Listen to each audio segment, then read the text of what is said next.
요한복음 8장 1절에서 11절 말씀까지 함께 봉독하시겠습니다.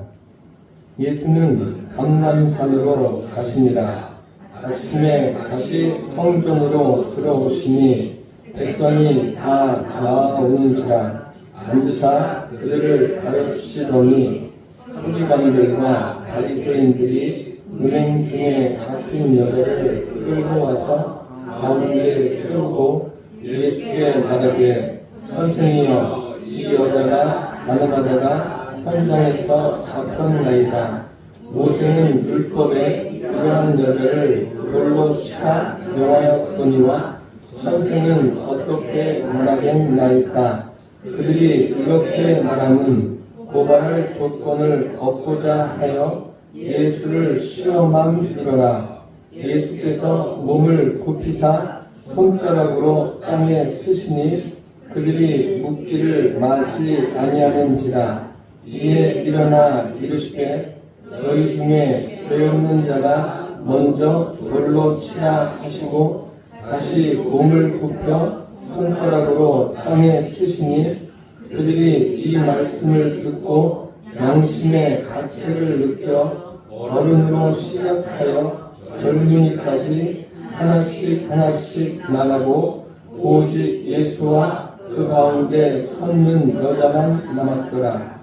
예수께서 일어나사 여자 외에 아무도 없는 것을 보시고 이르시되, 여자여, 너를 고발하던 그들이 어디 있느냐? 너를 정죄한 자가 없느냐? 대답하되, 주여, 없나이다. 예수께서 이르시되, 나도 너를 정죄하지 아니하노니 가서 다시는 죄를 범하지 말라 하시니라. 아멘. 요한복음 8장 1절에서 11절 말씀으로 누가 돌을 던질 수 있는가? 이러한 제목으로 함께 은혜를 나누겠습니다. 예수님께서 예루살렘에 가셔서 말씀을 전하시는데 많은 사람들이 와서 그 말씀을 듣고 있습니다. 예수님이 얼마나 힘을 다해서 또 그 복음이 무엇인가를 그들에게 전하셨겠습니까? 어쨌든 많은 사람들이 말씀을 듣고 있었습니다. 그런데 갑자기 한 무리가 그곳으로 왔습니다. 그 무리는 서기관들과 바리새인들의 무리였습니다. 그들이 와서 그 예수님 앞에 간음하다가 음행하다가 현장에서 붙들린 여인을 밀어넣습니다. 밀어넣고 말하기를, 모세 율법에는 이러한 자를 돌로 치라 했는데 예수여, 선생께서는 어떻게 하시겠습니까? 라고 묻습니다. 예수님이 그들의 말을 듣고서 이제 몸을 굽혀서 땅에다 손가락을 무엇인가 쓰십니다. 그 쓰실 때 사람들이 자꾸 재촉을 합니다. 재촉을 하니까 일어나셔서 너희 중에 죄 없는 자가 먼저 돌로 치라. 이 말씀을 마치시고 다시 엎드려서 무엇인가 쓰십니다. 사람들이 계속 예수님을 쳐다보고 있습니다. 그리고 예수님께서 쓰신 다음에 일어나니까 주변에 사람들이 없어요. 그 여인과 예수님뿐이에요. 예수님께서 여인에게 그 말씀을 하십니다. 너를 정죄하던 사람이 어디 있느냐? 그 다음에 하신 말씀이, 나도 너를 정죄하지 않는다. 그러니 가서 다시는 죄를 범하지 말라. 이 여인이 올 때는 얼마나 큰 두려움을 안고 왔겠습니까? 물론 자기가 한 일이 있겠지만 그래도 두렵지 않습니까? 이제 곧 죽게 되었으니까. 그런데 예수님께로부터 와서 자유함을 얻습니다. 오늘 저는 예수님의 그 말씀과 행동을 통해서 예수님께서 우리에게 말씀하시려고 하는 것이 무엇인가를 함께 나누려고 합니다. 첫째로 예수님은 마음을 진정시키십니다. 오늘 본문을 보시면 많은 사람들이 의문을 갖는 게 있습니다. 서기관들과 바리새인들은 율법의 해박한 지식을 가지고 있는 사람들 아닙니까? 그리고 율법의 어느 정도는 그 삶에서 지켜나가는 사람들입니다. 이 사람들이 현장에서 간음하다, 음행하다 잡은 여인을 예수님께 데리고 와서 돌로 쳐야 된다 고발하고 성경에 보니까 예수님을 시험한다 그런 내용도 있습니다. 그러면 여러분이 예수님의 입장이라면 어떻게 하는 게 맞겠습니까? 질문을 하고 있어요. 서기관들과 바리새인들이 질문하는데 율법에 보니까 돌로 쳐야 됩니다.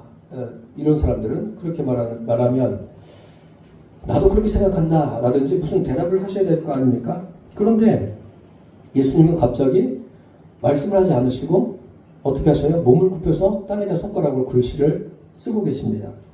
그래서 많은 학자들이 도대체 뭐라고 쓰셨을까? 땅에다 손가락으로 뭐 땅이 부드러우면 괜찮은데 좀 딱딱하면 더 불편하지 않겠습니까? 어쨌든 무엇라고 쓰셨을까? 그래서 어떤 사람은 예수님이 십계명을 쓰신 것 아닌가? 어쨌든 뭐 여러 가지 이야기들을 하고 있습니다. 그런데 저는 그것도 의문을 가질 수는 있지만 뭐 전혀 기록되어 있지 않은 것을 우리는 말할 수가 없지 않습니까? 저는 오늘 이 기록된 말씀 중에서 예수님의 행동을 한번 좀 살펴보았으면 좋겠습니다. 무엇을 쓰셨느냐 그것도 참 중요하겠지만 왜 몸을 굽혀서 땅에다가 그 글씨를 쓰셨을까? 왜 이런 행동을 하셨을까? 여러분 혹시 생각해 보셨습니까? 오늘은 이 설교를 들으시면서 예수님이 2번 몸을 굽히십니다. 이것에 대해서 함께 생각했으면 좋겠어요. 같이 생각하면은 여러분들도 이 설교가 뭐 오늘 설교를 마치고 나가시면서 잊어버리는 게 아니라 좀 오래 남을 거라고 생각이 듭니다. 2번의 의미가 다 다르다고 생각합니다. 많은 사람들은 지금 어떻습니까? 특히 서기관들과 바리새인들은 굉장히 격앙된, 흥분된 상황입니다. 현장에서 음행하다 붙잡은 여인을 데리고 왔으니까 잘됐다. 이제 저 예수라는 사람도 우리가 걸려 넘어지게 할 수 있다. 뭐 그런 생각을 가지고 왔는지 모르겠습니다. 어쨌든 모두가 그냥 오면서 걸어오면서도 그냥 막 흥분되어 있는 거예요. 이 흥분된 이런 상황들. 그러면 이 사람들이 이 흥분된 상황 속에서 좀 마음을 가라앉혀야 될 그런 시간적인 여유가 필요하지 않겠습니까? 사람들은 아무리 이성적으로 무엇을 한다고 하더라도 흥분이 되면 이 분노를 하게 되면은 그 정상적인 그러한 행동을 할 수가 없습니다. 지금 여기 있는 사람들이 그런 거예요. 굉장히 흥분된 상황입니다. 이런 상황에서 예수님께서 몸을 굽혀가지고 땅에 글씨를 쓰고 계세요. 글씨를 쓸 때 좀 이상하지 않습니까? 아니, 질문을 했으면 질문에 대한 답을 하셔야 되는데 예수님은 답 대신에 말씀을 하시는 것 대신에 몸을 굽혀서 손가락으로 땅에다 글씨를 쓰고 계셔요. 아니 그냥 간단하게 돌로 치라든지 치면 안 된다든지 뭐 이런 말씀을 하셔야 되는데 그런 말씀이 없습니다. 사람들이 볼 때는 어딘가 예수님의 행동이 이상하다 그렇게 생각할 수 있습니다. 그런데 예수님은 그런 시간을 가지면서 이들의 그 잘못된 그 초점에서 방향을 돌리시는 거예요. 그리고 흥분된 그들의 마음을 가라앉히는 거예요. Calm down. 영어로 그렇게 말하지 않습니까? 가라앉히는 거예요. 우리 일상에서도요, 사람들이 막 흥분될 때가 있어요. 뭐 화가 나서 뭐 격양돼서 싸울 때가 있어요. 지금 우리 사회도 그렇지 않습니까? 그런데 지금은 calm down 좀 해야 돼요. 좀 흥분들을 좀 가라앉혀야 돼요. 가라앉혀야지 제대로 된 게 보일 수가 있는 거예요. 오늘 예수님이 말씀하시는 게 그런 거예요. 이건 예수님 말씀뿐만 아니라 여러분 성경을 쭉 읽어보세요. 열왕기상에 보시면은 그 아주 엘리야가 어떤 일을 합니까? 바알 선지자들과 대결해서 완전히 대승을 거두지 않습니까? 하나님께서 하늘에서 불을 내리셨어요. 그리고 그들을 다 쳐다냈어요. 그러면 얼마나 믿음이 올라가겠습니까? 그리고 얼마나 막 삶에 자신감이 넘치겠습니까? 엘리야가요. 그런데 어떤 일이 있었냐면 아합이, 이스라엘 왕 아합이 그 부인 이세벨에게 있었던 일을 다 이야기한 거예요. 그러니까 이세벨이 화가 나가지고 사람을 엘리야에게 보냅니다. 당신도 죽은 선지자들처럼 될 것이다. 그렇게 되지 않으면 내가 벌을 받게 될 것이다. 이렇게 이야기를 합니다. 이 말을 듣고 그때부터 주랭랑을 칩니다. 주랭랑을 치면서 결국은 어디에 이르냐면 하나님의 인도를 받아서 호렙이라는 산에 40일 만에 도착하게 됩니다. 그곳에서 하나님이 그에게 말씀하십니다. 말씀하시는데 막 지진이 일어나고 큰 막 바람이 일어나고 불이 떨어지고 그러한 것을 보는데 하나님께서 어떻게 말씀하시냐면 그런 여러 가지 그런 일이 있은 후에 세미한 음성으로 말씀하셔요. 세미한 음성은 어떻게 해야 들립니까? 내 마음이 좀 안정돼야 돼요. 내 마음이 잔잔한 상태에서 그런 말씀을 들을 수 있는 거예요. 하나님은 엘리야에게도 어떻게 하시는 거예요? 야, calm down.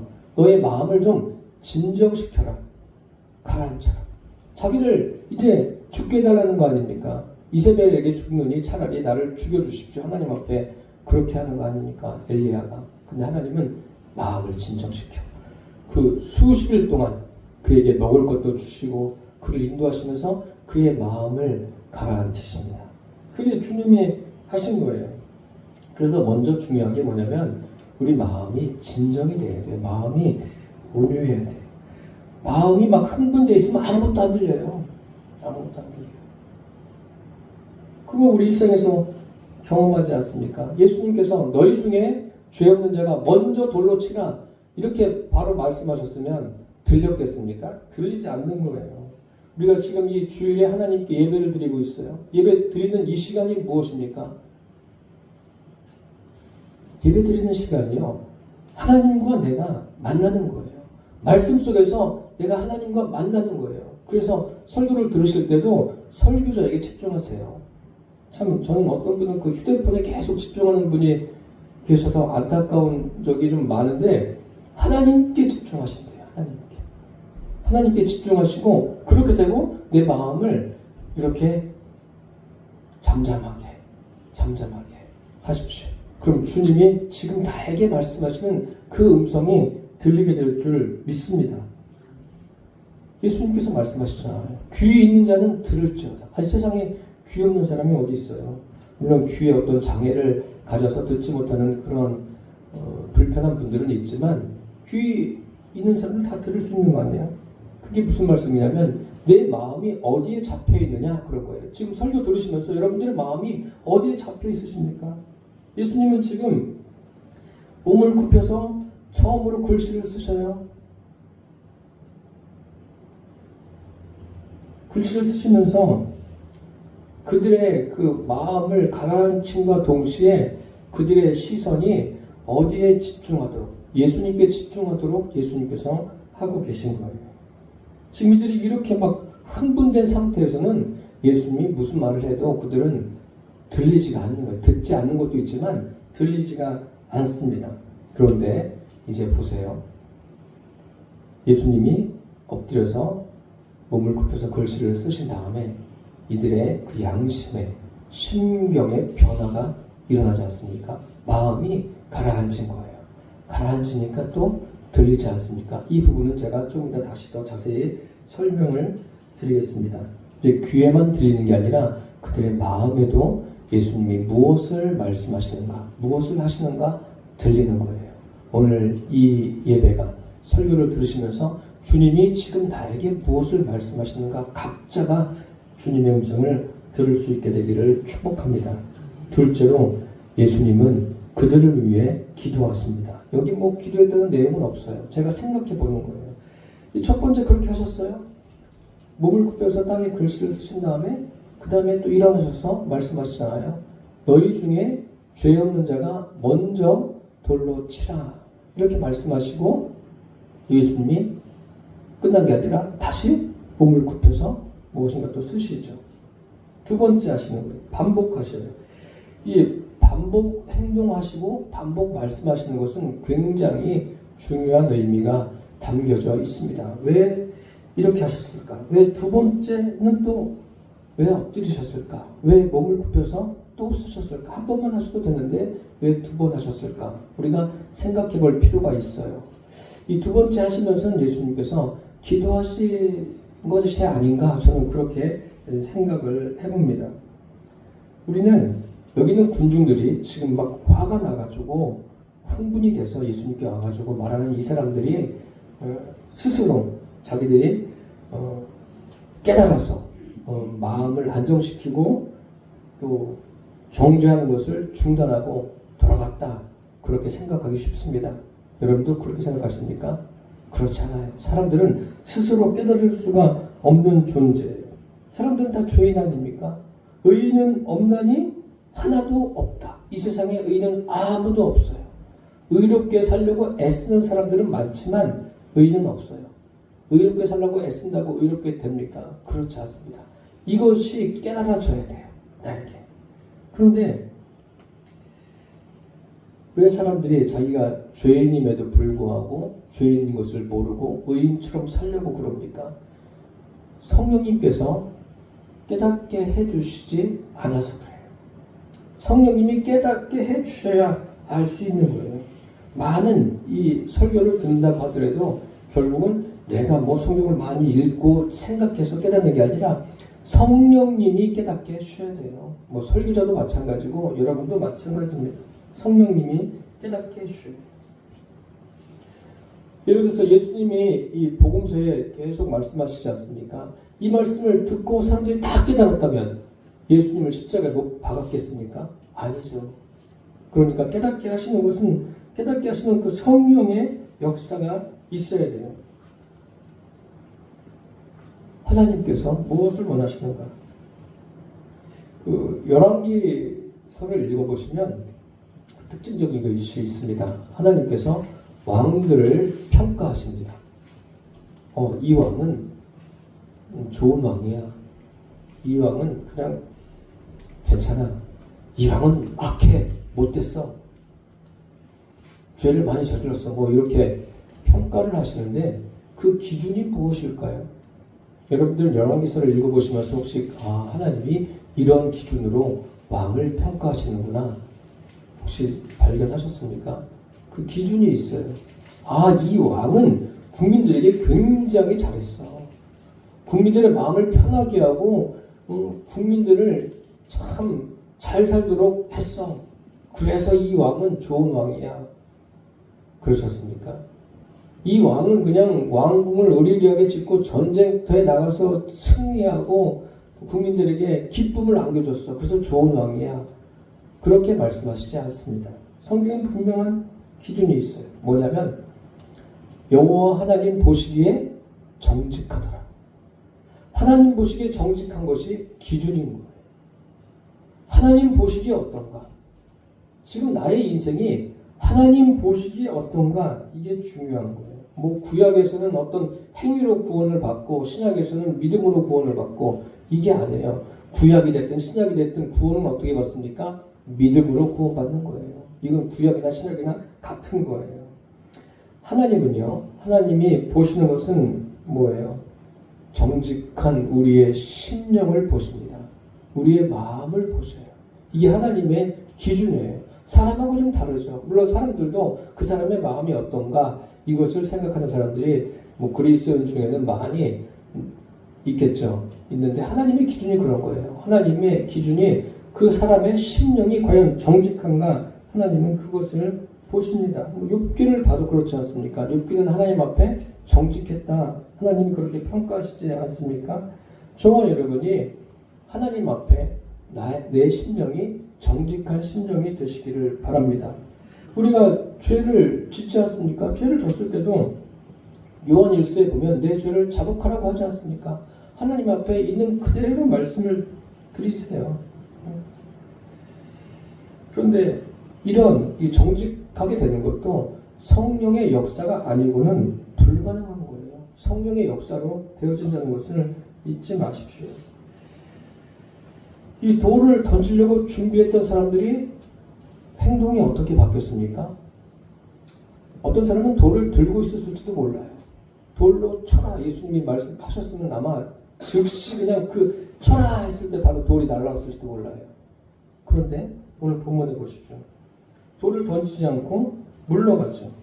하나씩 하나씩 물러가요. 어른부터 젊은이까지 물러갑니다. 이게 그 사람 여기 성경에 보니까 양심 얘기를 하고 있지 않습니까? 그 양심의 가책을 느껴서 이제 돌아갔다 그러는데 이 양심의 가책을 느끼는 게 뭐예요? 이게 성령님께서 역사하시지 않으면 이게 불가능한 거예요. 예수님이 말씀하시면서 성령님이 역사하신 거죠. 물러가는 거예요. 그러면 이게 성령의 역사예요. 성령의 역사인데 예수님이 그 두 번째 그 몸을 굽혀서 땅에 손가락으로 글씨를 쓰시면서 아마도 그런 기도를 하지 않으셨는가 생각을 해봅니다. 주님, 하나님께 저들의 심령을 보십시오.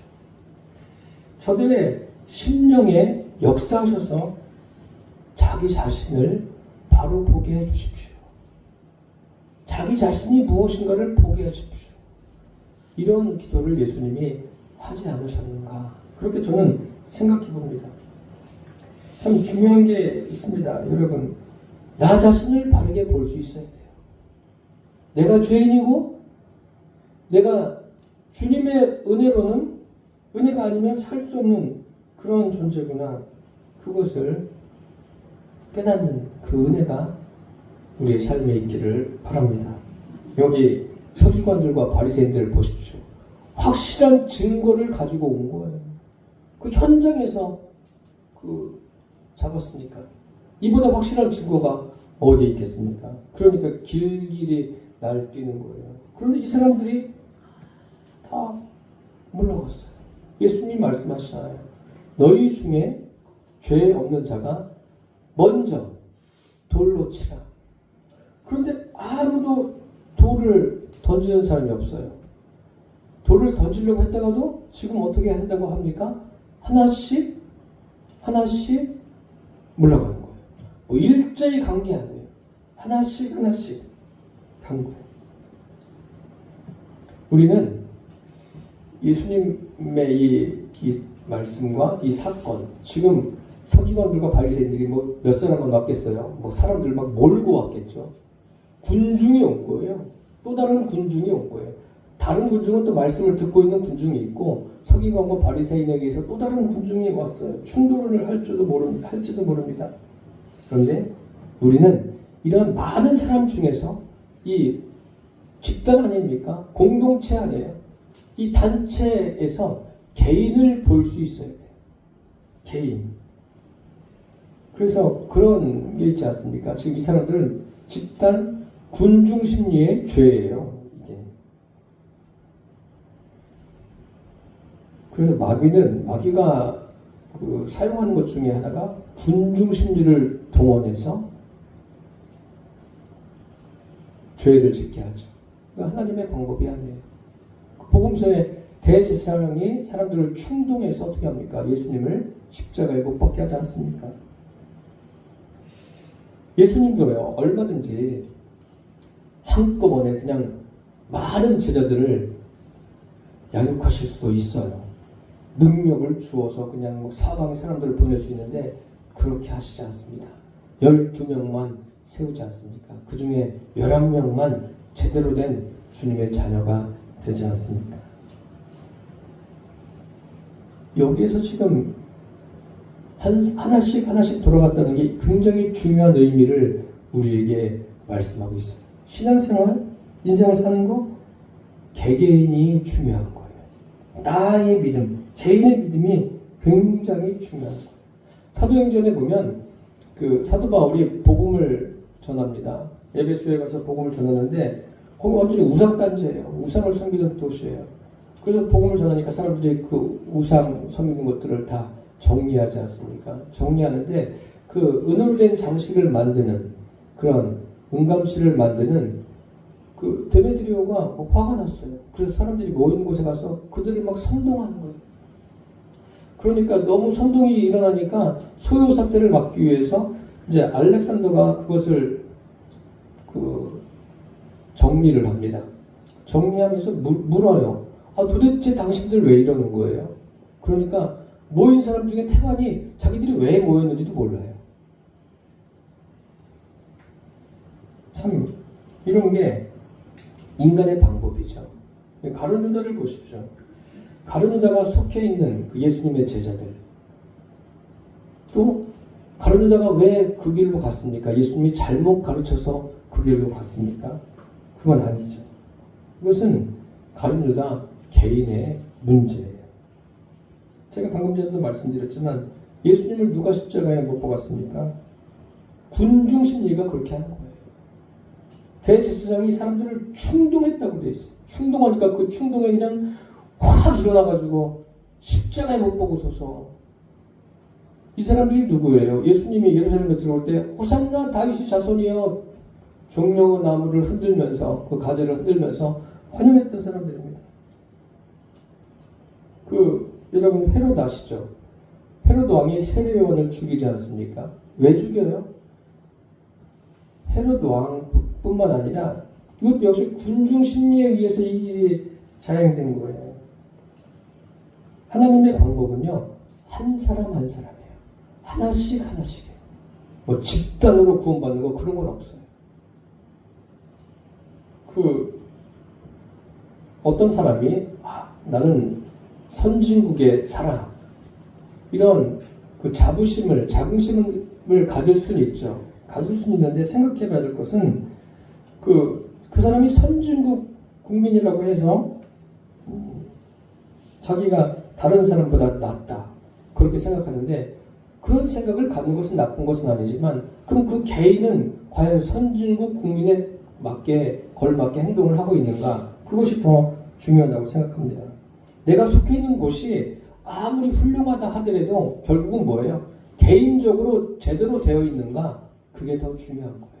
믿음이란 것은요, 개인적인 겁니다. 지금 여기 보세요. 지금 개인적으로 하나씩 하나씩 물러가는 거예요. 누구랑 상의해서 뭐 바리새인들이 갑시다 하고 다 몰고 간 게 아니에요. 한 사람 한 사람씩 갔다고 돼 있어요. 한 사람 한 사람씩 깨닫는 은혜를 성령님이 그들에게 역사하신 거예요.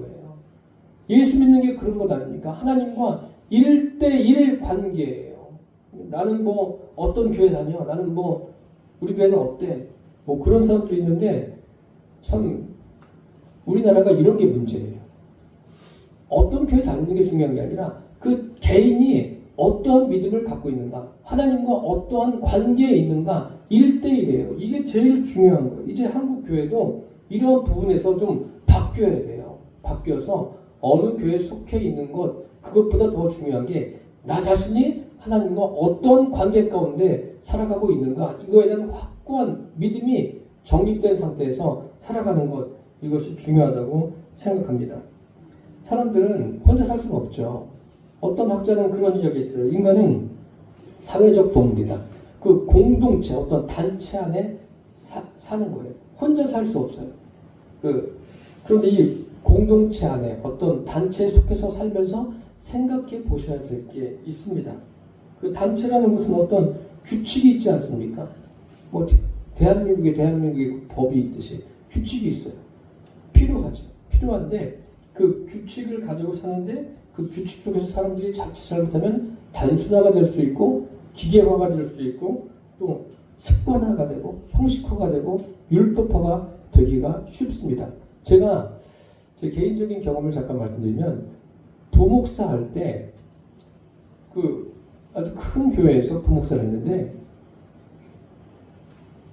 어느 날은 무엇을 깨달았냐면, 야, 이게 완전히 몸이 착착착 알아서 가는 거예요. 뭐 새벽에 일어나서 어떨 때는 집에 들어오는 시간이 그 다음날 올 때도 있어요. 장례가 나가지고.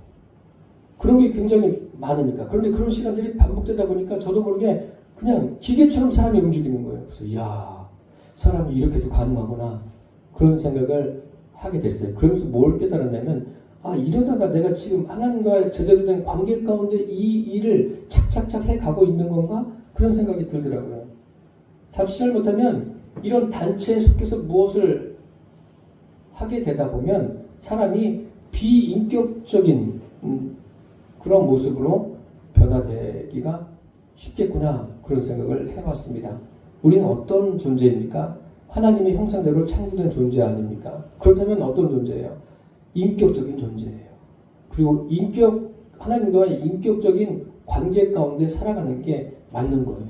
그래서 저와 여러분도 우리 일상에서 하나님과 나와의 관계가 인격적인 관계로 세워지게 되기를 바랍니다. 이렇게 어떤 규칙 안에서 생활하다 보면 기계화가 되고 형식화가 되고 율법화가 되면 나중에는 그게 그 모습이 자기인 줄 알아요. 이건 굉장히 위험한 겁니다. 그래서 어떤 착각을 하느냐면 사람들이 예수님을 영접해서 예수님의 능력으로 사는 것보다 내 규칙으로, 내가 가진 그 습관대로, 제가 그것을 부목사 때 깨달은 거예요. 이게 아니구나. 그래서 예수님께서도 그런 말씀을 하십니다. 고향에서는 그 환영을 받지 못하셨어요. 존경을 받지 못하셨어요. 그러면서 하시는 말씀이 선지자가 고향 외에서는 존경을 받지 않는 데가 없다. 왜 그럴까요? 사람들이 예수님을 보면서 예수의 아버지가 목수였는데, 그런데 목수 아들이 무슨 저런 능력을, 저런 말을 하고 있어? 거기서 벗어나지를 못하는 거죠. 우리는 어떤 단체 안에 있어야 되겠지만 거기에 매여 있으면 안 돼요. 그것을 부정하려는 이야기가 아니라 그 안에서 나 개인이 어떻게 세워져 가고 있는가를 꼭 여러분들이 헤아려 보시기를 바랍니다. 오늘 본문에 나온 여인을 한번 다시 생각해보고 말씀을 마치려고 합니다. 이 여인이, 여러분들은 어떻게 생각하십니까? 이 여인 꼭 정죄를 받아야 됩니까? 현장에서 잡혀왔어요. 좀 뭐가 이상하지 않습니까? 이상한 것을 느끼지 못합니까? 출애굽기, 레위기, 신명기에 보면 어떤 내용이냐면 이런 일을 저지르면 어떻게 해요? 둘 다 돌에 맞아 죽어야 돼요. 근데 지금 여긴 누가 있어요? 여인만 있습니다. 이상하지 않습니까? 왜? 끌고 오려면 여인도 데리고 오고 그 상대도 데리고 와야 이 말씀이 딱 맞는 거 아닙니까? 이 음행죄, 가늠죄라는 것은 어느 한쪽만 정죄할 수 있는 게 아닙니다. 근데 왜 남자를 데리고 오지 않았을까요? 생각해 보셨나요? 제 생각에는 이 남자는 데리고 올 수 없는 그런, 예를 들어서 사회적으로 힘이 막강하다든지 그런 사람이 아닐까, 그런 생각을 해봅니다. 그래서 이 서기관들과 바리새인들이 그냥 적당한 선에서 하지 않았을까. 적당한 선에서 그냥 예수님께 가서 율법을 들이대고 적당하게 이야기하고 있는 것, 그런 것 아닌가, 그렇게 생각합니다. 예수님은 이런 것을 다 모르셨을까요? 다 아시죠. 그래서 사람들은요, 어떤 일을 객관적으로 보려고 하지 않고 자기 마음대로 보려고 해요. 그게 지금 대한민국의 문제이기도 합니다. 정말 객관적으로 보고 있는가? 아니면 자기 마음대로 보고 있는가? 특히 교회에서 이렇게 되면 그것은 믿음을 가지고 사는 게 아니죠. 자기 마음대로 하는 거, 이거 굉장히 큰 문제입니다. 그럼 여기 보세요. 아무도 돌 던지지 못하잖아요. 자기들이 분명히 모세 율법을 탁 들이대서 말하면서도 돌을 못 던져요. 의인이 하나도 없다는 그러한 증거예요. 그런데 더 놀라운 것은 뭐냐면 예수님도 정죄하지 않으십니다. 너희 중에 죄 없는 자가 먼저 돌로 치라. 그럼 누가 먼저 돌로 쳐야 돼요? 돌로 치면 예수님은 하실 수 있죠. 죄가 없으시니까. 그런데 참 놀라운 것은 예수님은 정죄하지 않으세요. 그리스도인, 우리는 그리스도인입니다. 그리스도인이 누구입니까? 죄인인데 하나님의 은혜로 예수님께서 십자가에서 돌아가심으로 누구든지 예수님을 믿는 사람들에게 죄를 사해 주시고 또 하나님의 자녀 삼아 주시고 성령으로 하나님이 우리 안에 들어오셨어요. 그래서 영생을 주시고 천국을 기업으로 주시고 우리와 함께 삶을 살아가고 계세요. 이보다 더 큰 은혜가 어디 있습니까? 이런 사람이 누구예요? 이런 사람이 바로 그리스도인이에요. 그리스도인은 주님이 친히 그 심령 안에, 사람들 심령 안에 거하는 사람이 그리스도인이에요. 잊지 마십시오. 그러면 우리는 영생을 얻었습니다. 천국을 기업으로 받았습니다. 그러면 이제 내가 열심히 노력해서 하나님의 자녀답게 살아야지.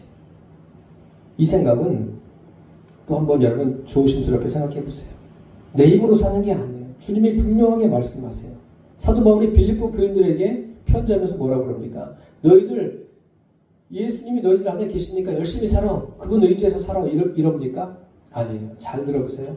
너희 안에서 행하시는 이는 하나님이시니 자기의 기쁘신 뜻을 위하여 너희로 소원을 두고 행하게 하신다. 너희 안에서 행하시는 분이 계신 거예요. 내 안에 누가 계시다고요? 하나님이 계신데 하나님이 행하시는 거예요. 하나님이 행하셔서 내가 선을 행하는 거예요. 하나님이 행하셔서 내가 헌신하고 봉사하는 거예요. 내 의지와 노력으로 가는 게 아니에요. 내 의지와 노력이 있으니까 원망과 시비가 많은 거예요. 내 의지와 노력이 아니에요, 여러분. 주님의 능력으로 내 안에 하나님이 계셔서 그분이 행하신다니까요. 그분이 행하심으로 내가 삶을 살아내는 거예요. 그리스도인은요, 아주 어마어마한 죄를 주님 앞에 탕감받은 사람. 그래서 성경에 비판하지 말라고 그랬어요. 우리는 이런 말씀들을 생각해 봐야 돼요. 왜 비판하지 말라고 그러십니까? 너희 안에서 행하시는 이는 나다. 하나님이다. 주님이 명백하게 우리에게 말씀하고 계시지 않습니까? 다만 저 여러분은 비판과 판단보다도 무엇을 해야 돼요? 분별할 줄 알아야 돼요. 분별하고 오히려 주님과 멀어지는 사람, 주님과 관계없이 살아가는 사람을 안타깝게 여기는 마음으로 그들을 주님께로 이끌 수 있는 그러한 믿음의 사람들 되기를 바랍니다. 사랑하는 성도 여러분, 제일 중요한 것은요, 나 자신을 보는 거예요. 그리고 주님을 보는 겁니다. 오늘 본문에서 주님이 말씀하시는 것 아닙니까? 이 여인이 얼마나 큰 위로를 받았겠습니까? 죽었다 살아난 여인입니다. 저와 여러분의 삶이 나 자신을 보고 또 주님을 봄으로 그것 때문에 삶의 기쁨이 넘쳐나는 그리스도인 되시기를 예수님의 이름으로 축원합니다. 기도하겠습니다.